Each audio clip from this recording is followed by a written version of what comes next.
Hello and welcome back to my channel and to my Pinterest inspired remake series. This will be project number 4.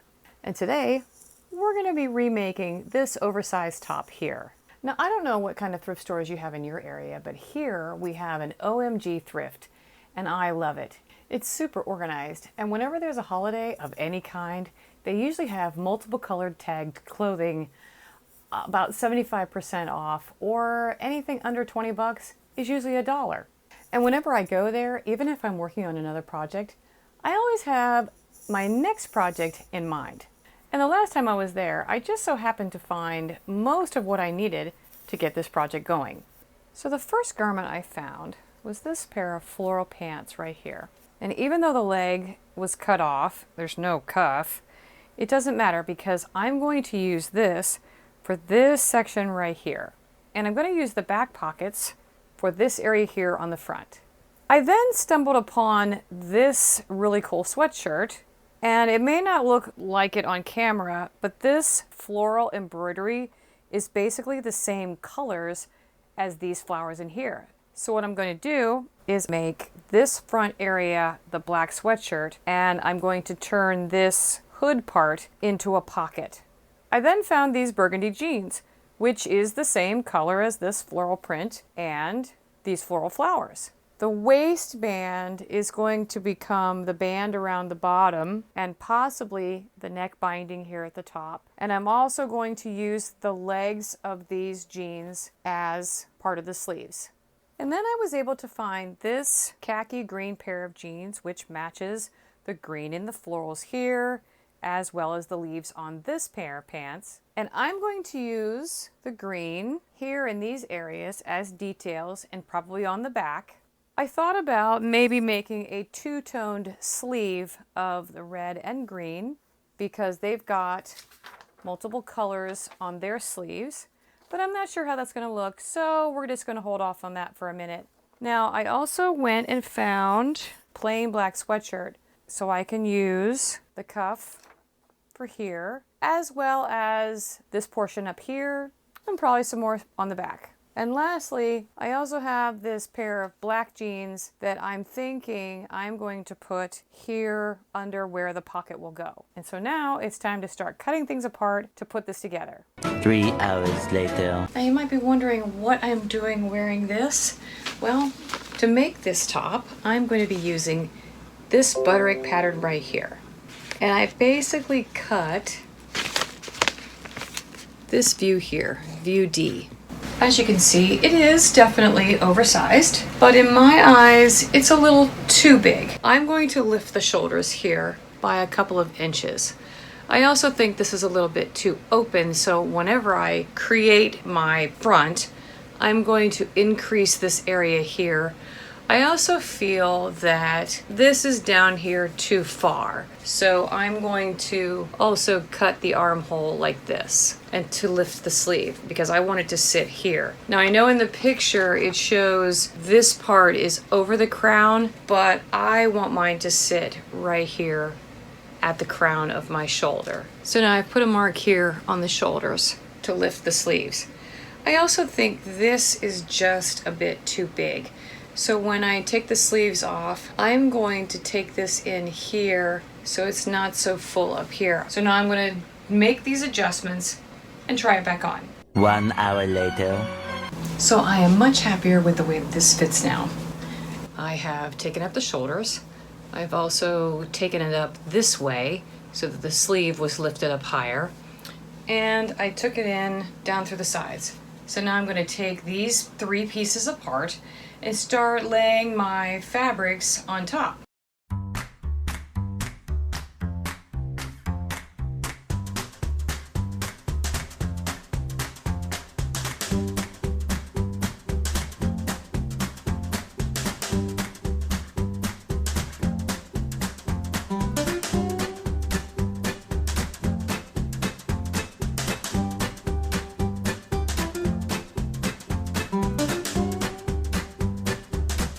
Now that I have a giant pile of taken apart garments, it is time to map this out. And I think the best way to do that is to cut this into different pieces so that I can cut them out from my garments.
Well, all my pieces are cut. This is the front of the top, and here's the back of the top. Now that I'm all done, I am not in love with the green. I don't know what it is. I really don't like it. I love the maroon, love the floral. I'm putting the maroon waistband trim on the back, and I'm using the black at the front. I'm also going to do probably a black binding for around the neck. I'm thinking that I really like the way the maroon looks versus having the green at the top. A few moments later. And just like that, I've got a whole new look about my top. I'm really glad I changed the green pieces into the maroon and keep the overall theme of black and maroon and the floral accents. And for the back, with the floral in the middle and the 3 black pieces at the top and the maroon on the side. Now we're ready to start putting this together. But first, I've got to serge the edges of all of my pieces because this top is not going to have any kind of lining. And I want to be able to press open all of my seam allowances after they're sewn together. By the way, if you have not invested in getting a serger machine, I would highly recommend that you buy one.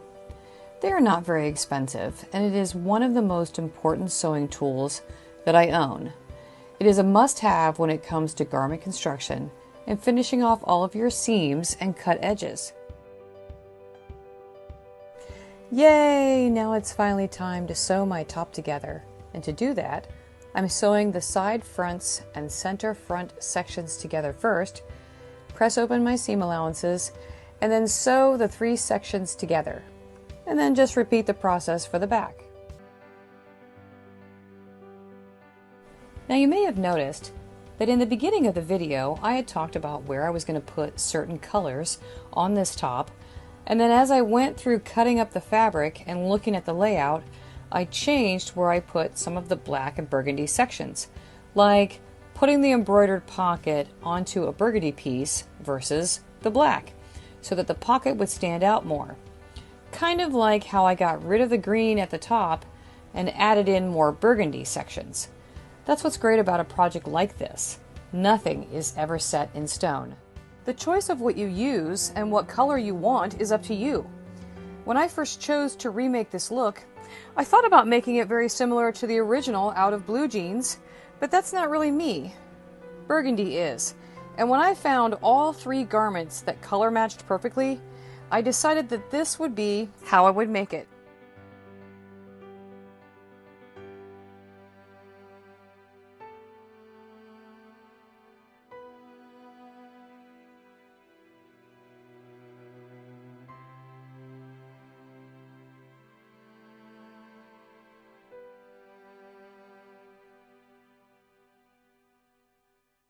Now that the front and back are sewn together, I can start adding the pockets, and I'm sewing a double row of stitching around the floral pockets.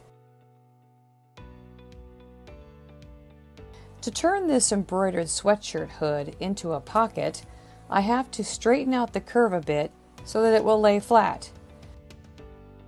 Then I just cut it to match the shape of the original front pocket on the sweatshirt. I sewed a double row of stitching on the pocket opening,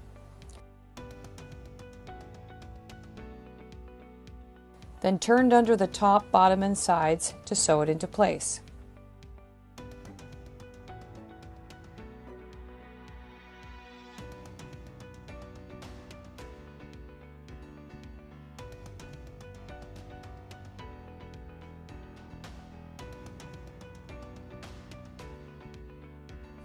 Now it's time to sew the shoulders and do a test fitting to see how this looks.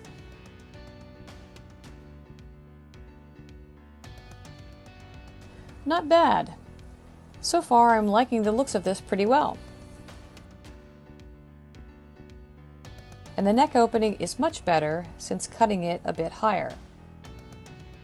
Time to add my neck binding. If you've never done this, here's what you do. Fold your neck opening in half, measure the length of it, and then double it. Mine's 11.5, so that makes it 23 inches around. Now the rule of thumb for this is to subtract 10% from the length, and for mine that would be about 2.5 inches.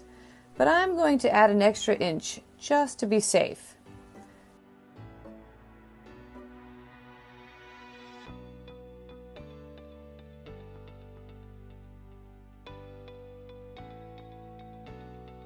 Once you've cut your piece, pin the ends together of your band and lay it across your neck opening.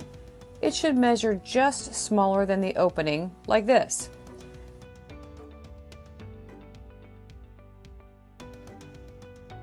Now I'm sorry, this next part did not get on camera, but you need to mark the 4 quadrants of your band and your neck opening, and then pin the two together at those 4 places.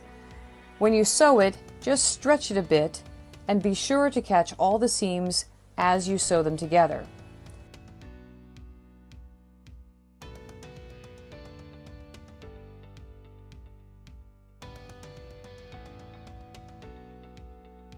Lastly, sew a row of top stitching to keep the band laying flat. Okay, so here's my top, and I really like the way that this is turning out. You can see the collar all done. I like the way this fits around my neck. Later that same evening. Nope, this is my top. Now what's the difference between this one and the one you just saw 2 seconds ago? I realized that once I started to pin my sleeves onto this top, this part here was going to be way down here, and it's what I was trying to avoid in the first place. So what I did was I took apart these seams here, the front and the back, and I shrunk this whole piece down to about here. Now the shirt is still oversized, but it's not so big and blousy. And I think that this fits much better. I even like the side profile and the back. I even shrunk the pocket because I noticed that the pocket had almost covered all of the maroon part here in the front. The same way with the shoulders, if I were to have sewn the sleeves in the way it was, all of this burgundy fabric was going to disappear, and I really didn't want that. So now I'm ready to sew my sleeves in. I did go to the thrift store and I got another black sweatshirt because after cutting out all the pieces for the main part of my top, I didn't have enough of the maroon or jeans fabric left to make a two-tone sleeve. And after deciding the green wasn't going to work and looking at the colors as a whole, I decided that a pair of black sleeves would be the best thing to add. Now the way that this pattern wanted you to sew it together was to sew the shoulders, put the sleeve in, and then sew one long seam all the way down to the sides. Well, when I was pinning it together the other day, I noticed that I liked the way that it came in when I pinned it, and so I decided to sew the sides down first, and now I'm going to put the sleeve in. And just like that, you can see a world of difference in the way it all fits. My sleeves are in, and I have an equal amount of burgundy and black fabric, and that's what I was trying to accomplish in the first place. And now we've finally come to the final piece of this puzzle. adding the waistband trim to the hem. But first, let's serge off all those edges.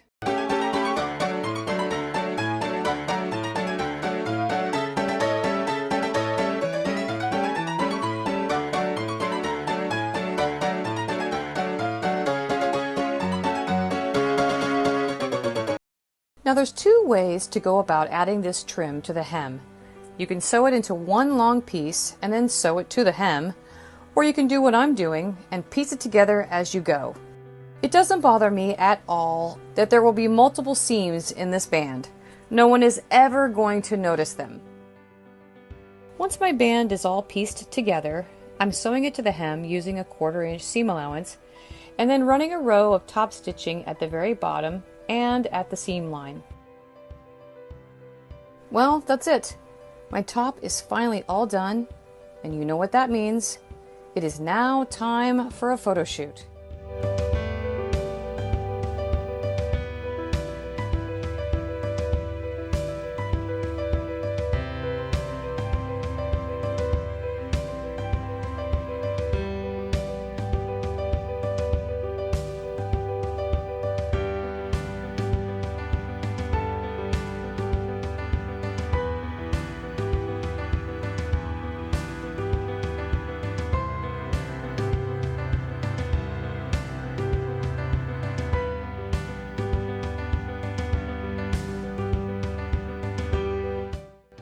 Well, another project done, and I think this turned out pretty good. This was the original, and now I have a version of my very own. And the only part that I did not show on camera was that I had to hand sew around the corners of these pockets because of the rivet. I couldn't remove them, and I couldn't really sew around it because it comes right to the edge. So I had to securely hand sew this all around. Overall, I did not like this pattern. Now I know it's meant to be big and blousy and oversized, but when I put mine together, it seemed very odd and just very wide. It did not look like the picture at all. But because I cut the front and back into these different sections, I actually created these seams that helped me be able to adjust this top and take it in and give it some shape. This project taught me the importance of making a mock-up out of some cheap fabric, and I would highly recommend that you do the same. Go to your local thrift store and get a set of cheap sheets to use as your sample fabric. It will be well worth it for you to take the time to do that so that you can work the bugs out of whatever pattern you're trying to put together. For me, I feel that I'm getting better and better with pattern construction with every garment I create in this remake series. I can cut and sew a pattern together, yes, but I've never really drafted patterns. My professional sewing career has been focused mostly on alterations and making clothes fit really well. If you liked this video, please give it a thumbs up and consider subscribing to my channel.